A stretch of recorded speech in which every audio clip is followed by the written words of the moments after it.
Secretary Dominguez sa Finance, i-review nila yan before submitting it to the Land Bank, ADB Bank, pati sa World Bank.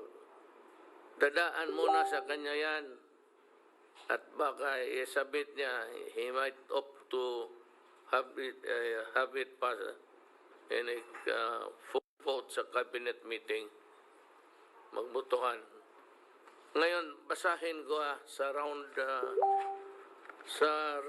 news roundup rather on international affairs. Basahin ko muna dahan-dahan lang. Europe, EU regulators recommend authorization of AstraZeneca vaccine.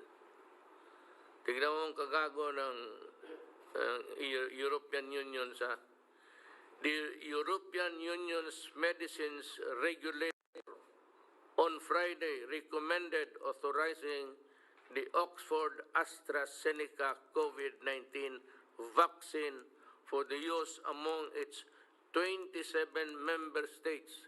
Right to Europe. Mga European countries. Parang asosasyon nila.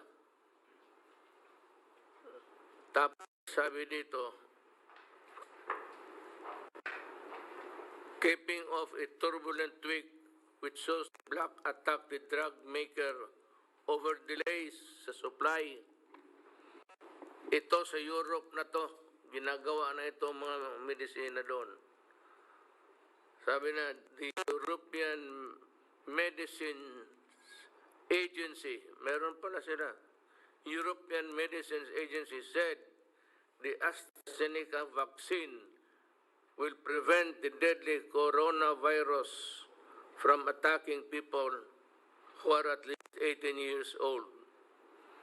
The vaccine has been administered in the UK since early this month. I expect the company to deliver 400 million doses as agreed. The European Commission President Ursula von der Leyen said. Meanwhile, the European Commission launched a new mechanism on Friday to monitor and in some cases block coronavirus vaccines exports out of the European Union. The European Union has voiced concerns that vaccines could not be sent abroad before companies fulfilling obligations in their block. Ganong kadali. Ang atin dito, ASEAN, but we are not really as powerful as the EU. Wala tayong connection, wala tayong pera. May pera tayo pero naka-ready lang, standby. So yung mga haka-haka, mga istorya, chismis ng mga yung nakita ninyo sa TV during the last 2 weeks preceding ngayon, walang nangyari. Puro lang ito na papriso namin si Galvez. You can talk of billion. Wag mo na, gawain mo ng trilyon. Kasi wala talaga pera. Ang pera nasa bangko. Wala tayong inipo na pera para dyan lang kasi hindi natin alam na yung COVID dadating sa buhay natin. Do you really want to know what's happening in our economy? You talk to Dominguez. Alam mo, lahat ng bayan ngayon ng buong mundo, bagsak. Talagang bagsak. Tayo, maganda na sana nung hindi dumating yung COVID. We were doing fine. Hindi naman yung very good. We were doing good. Tapos dumating yung COVID. Walang kita, walang ano. Ngayon, mababa na ang value, GDP natin, sabi nga, it's about 9. According to the Secretary of Finance, araw-araw, ngayon, hanggang matapos tong COVID, araw-araw, we are losing 2 billion na pera para sana yun sa mga tao. Yung the workers, the Filipino workers would have earned that money kung ang ekonomiya natin gumagalaw. Kaya nga hindi. Yung may social distancing, we cannot also argue with the science people. If they really mean good, so what can we do about it? So yung mga transportation, sabi ko, hindi yung social distancing, nakaka-discourage. So, ang transportation business wala. And you know, the world and the economy is run by oil, gas. Kung hindi natin patakbuhin yung mga cargo trucks, mga ano dyan, wala na. So, we are sinking deeper and deeper. Pero hindi lang rin tayo. O hindi tayo. Lahat. Pero we are trying our very best to keep us afloat.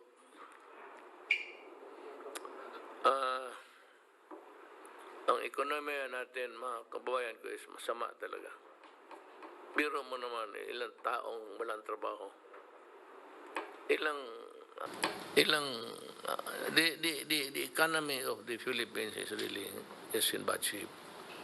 But, as I have said, it is not only the Philippines who suffers. We in the world is suffering with everybody. Huwag naman masyado ninyong idiin yung bayan ninyo na talagang pobre na gano'n. Nabubuhay pa naman tayo. Let us just hope for the best. The problem is yung bakuna. For all of the bruhaha, mayroon kami dito, nakita, mayroon saan? Yung AstraZeneca, hinostage ng European Union. Sa Europe kasi, parang isa na lang sila. Ang pera nila ng euro dollars, ang pera ng France, pero lahat tanggap na lang. Wala na silang distinction, kaya ganoon ang ginagawa nila. Ewan ko kung ano, but sana itong one day, maybe, one day, not in other fields of makakaroon rin tayong panahon to shine. Hindi na ako yan, but kung dalhin lang ng buti, hindi naman gaganti. But our time will shine someday. Yung ating ASEAN, it is not that powerful to have a cloud sa mga ganitong ginagawa ngayon. Wala nga eh. Walang supply. Baski yung mga tao sabi na, meron kaming mabili. Sige, sabi ko, bumili kayo. Tapos idaan lang ninyo dyan sa FDA. Ngayon, kung approve na yan, pero hindi, bumili kayo. Tignan ninyo kung may stock. Magkano ang bilhin ninyo? 10,000 doses. Hindi nga, isang barangay lang yan. So, we cannot do anything. We cannot call upon the heavens to fall on its knees to demand be ours what is not to be simply ours. So, just keep your faith in government.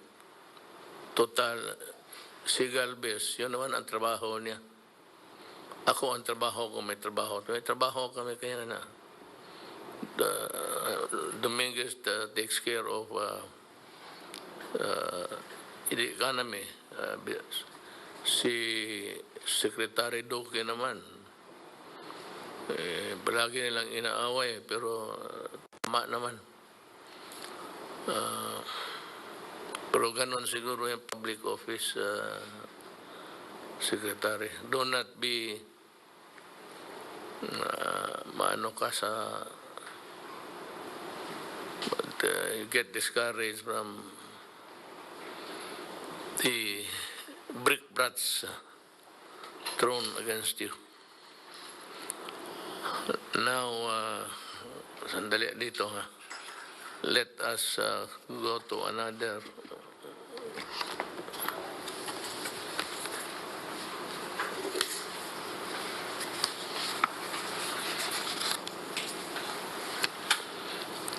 Itong atin is, again, may I just read it?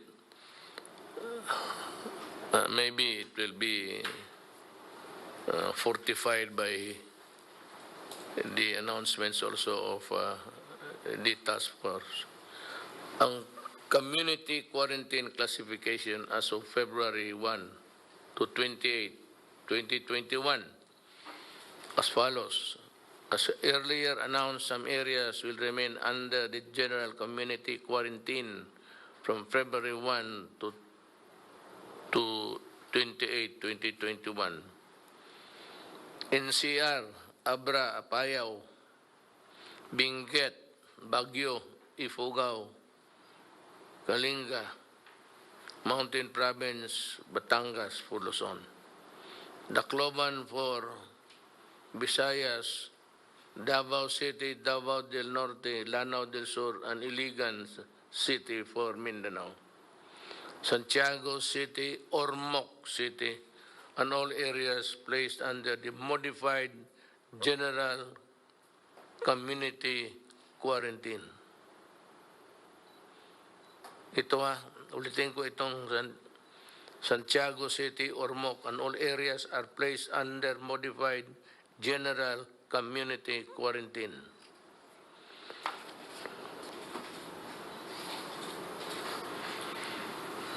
Here's the list of mga empleyado sa gobyerno na suspendido January 23, 2017. Florencio Padernal, misconduct, suspended for 3 months. Dr. Gregorio Pang Jr., same, misconduct, 3 months. Genever Jr., same, suspension. Meron dito, I'd like to remind the CHED to write me a letter. Kasi dito si Doktora Maria Teresa Samonte, Chief Administrative Officer, CHED Regional Office 12. Ang kasalanan niya, serious dishonesty, grave misconduct, falsification of public documents, and conduct prejudicial to the best interest of the service. Now, next is that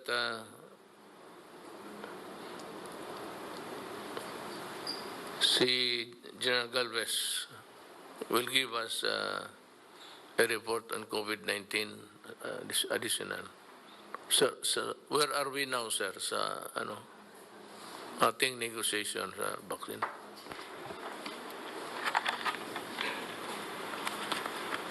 Sir, on our negotiations, sir, out of 7 companies, we have already signed the term sheet of 5, and we have already locked the supply of 106 to 108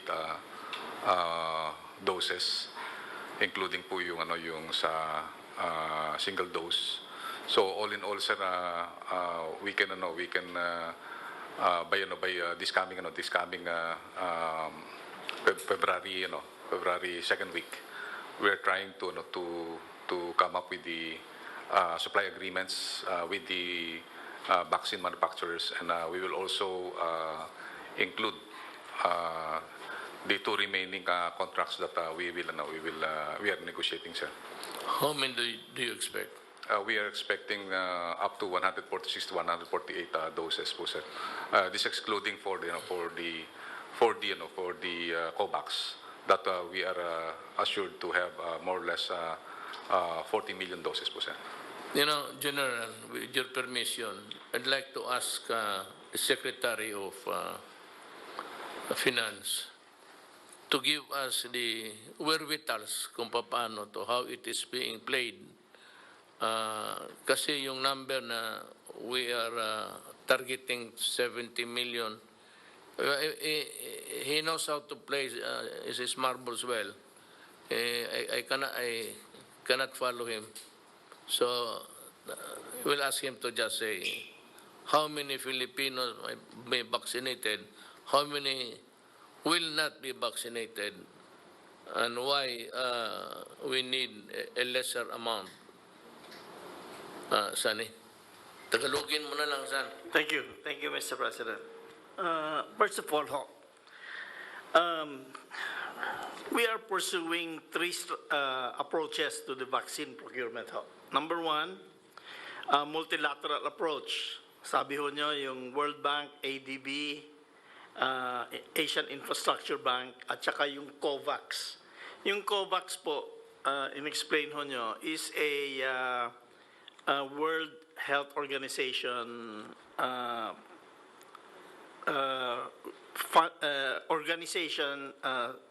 activity na nagpo-provide ho ng vaccines to poorer countries. That's the first strategy, yung multilateral approach. Yung second ho, yung partnership with the private sector, at saka yung third ho, partnership with the local governments. These approaches are independent, but they are coordinated para ho, we will have enough doses to vaccinate 100% of the adult population. Ang multilateral approach ho, yung national government multilateral approach, meron ho tayong funding ng 1.38 billion US dollars. Galing ho yan sa World Bank, Asian Development Bank, Asian Infrastructure Investment Bank. And plus, we have funds for vaccine through the agreements with suppliers or with COVAX. This will fund a total of 106 million doses of vaccines. Ang value ho niyan, 1.2 billion US dollars. And plus, we have 40 million doses of vaccines under COVAX. Ang costos of COVAX is only, ang contribution na natin sa COVAX for 40 million is only $84 million. Itong 146 or 148 million doses will vaccinate 76 million adults, more than 100% of the adult population. Ngayon, yung mga age 1 to 18 years old na hindi pwede i-vaccinate is around 40 million. So, we have to vaccinate around 70 million. However, we have negotiated for 92 million kasi na-experience na nababasa natin sa dyaryo, may mga slippage, mga delay sa delivery. There's delays in Europe, there's delay in the US. So, to be safe, we are negotiating more than what we need of 70 million. So, we really expect delays. But delay is not our fault. And because we have the money and we're ready, ang delay ho sa manufacturing. So this is how the program that we have. And I hope the public, if they have any questions, can ask Secretary Galvez, Secretary Duque, or myself to clarify on this. Now, we cannot just say the names of the vaccines in public, but these are vaccines, as I said, they are AstraZeneca, Pfizer, Novavax, Moderna, Johnson & Johnson, at saka Sinovac. So this is ito ho yung program ng program natin. We need to vaccinate around 70 million. We have negotiations tayo at saka yung private sector around 178 million doses, good for 92 million people. So this is our program. Wait, let's go back to Secretary Galvez. Sir, ito pong next slide po, sir. Maganda po yung balita po, sir, natin kasi next slide po. Next slide. Dahil po nung nag-submit po tayo ng ating recommendation sa COVAX noong January 18, pinirmahan po namin ni Secretary Duque na tayo po ay mag-a-apply ng COVAX facility na for early rollout. Ang in-expect lang po natin ay 250 po na Pfizer. Actually, yun po ang po namin preparation. Pero gusto po namin magpasalamat sa WHO at saka sa Gavi po, sir. Dahil kasi talagang tinupad po nila yung pangako po nila na dahil kasi po talagang tinawagan po namin sila sa New York, tinawagan din po namin yung mga country rep po dito na sinabi po namin talaga na kulang po tayo sa first quarter ng of the year. Katulad po ng mga developing countries at saka mga poor countries. At maganda po na nagbigay po sila, sir, na 117,000 na Pfizer para sa ating mga healthcare workers. Yung pong po yan, 171 trans po yan, bibigay po sa atin. And then yung AstraZeneca rin po, nagbigay rin po ang COVAX ng 5.5 million to 9.2 million.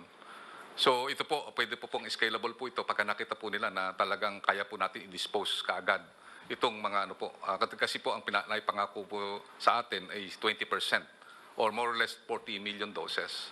So ito po, gusto po namin magpasalamat sa WHO sa Gavi dahil kasi talagang they're giving so much premium on the equity of access to poor countries and developing countries.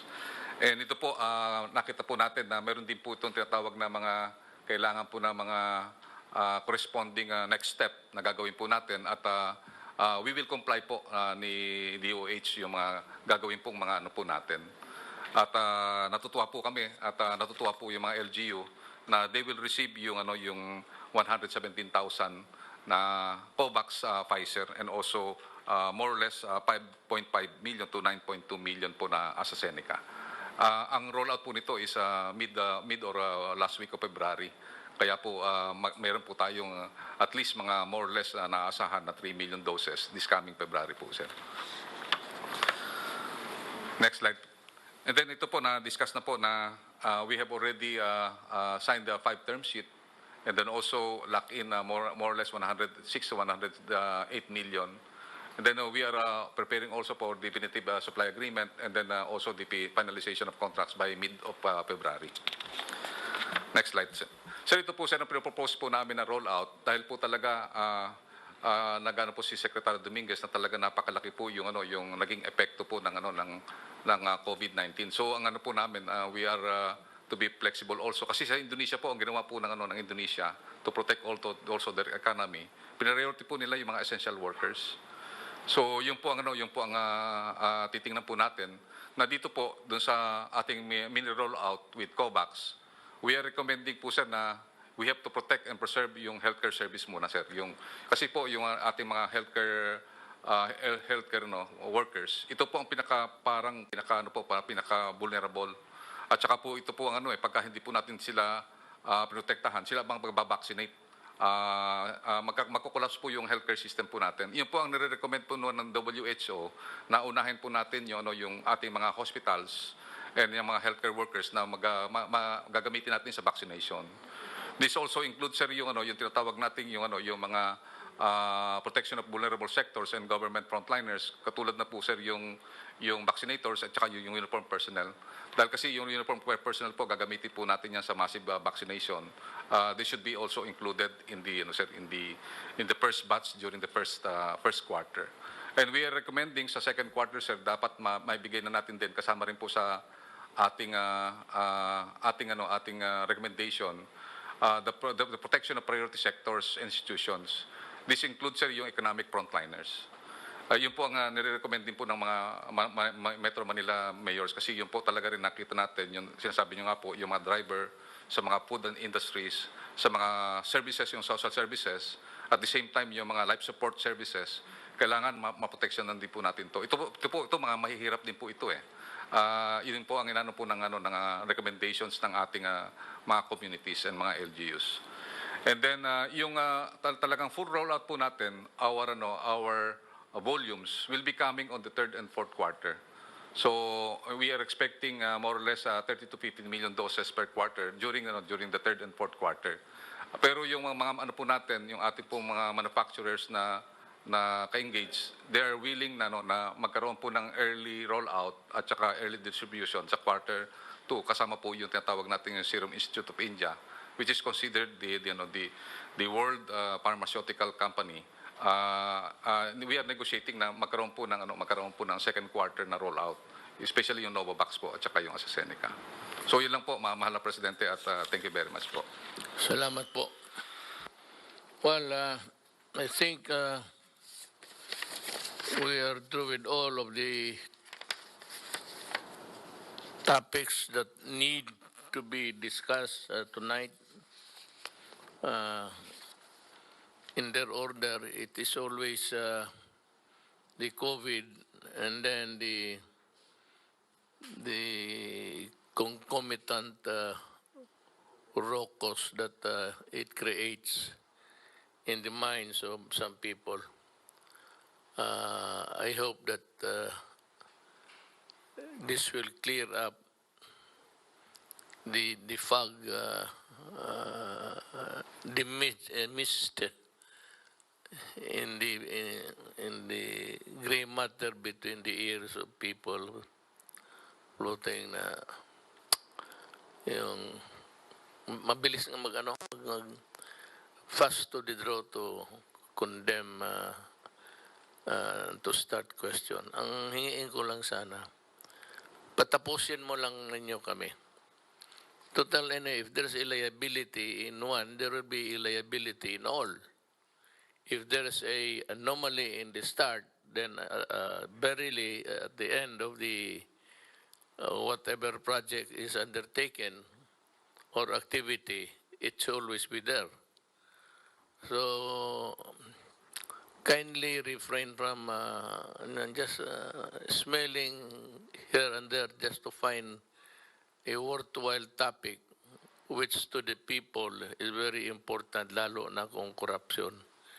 Baga sabi corruption, sabi naman, kasi ang tao, it's bombarded by issues about corruption. It's not only with dito sa atin, sa inyo rin.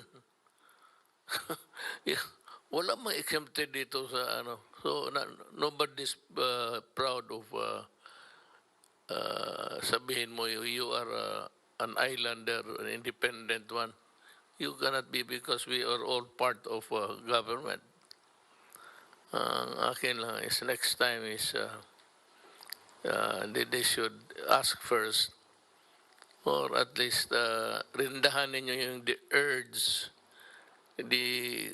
so parang bitawan na kagad yung kabayo na para lang to gain publicity or to appear in public to be pristine. Kaya nga sabi ko, all of you there have been painting Duque black because you want to appear white there. Yan ang, if you want to appear white, then paint your opponent black. And then you are always white. Ganon yan. So mukhang wala naman siguro tayong additional topic unless there is one. Kung meron, we can extend. Kung wala na, I just ask the people to, I said, the next time, do not be so gullible and basta maniwala na lang kayo, talk about corruption left and right. It starts with a big bang and it ends with a whimper. Wala nga, sabi ko sa wala napakulong yung mga yan. Yung napakulong lang on the basis of their investigation. Wala yan. On the basis of their evidence gathered by them, karamihan nagbagsakan rin. So, if at all, mas mabuti pa yung ipinahal ng pulis. There's a semblance of success there. So, wala namang iba kami kung ipaabot sa inyo. I said, you have a choice. Maniwala kayo sa kanila o maniwala kayo sa amin. Kung maniwala kayo sa kanila, go ahead. Sige, walang nagpipigil sa inyo.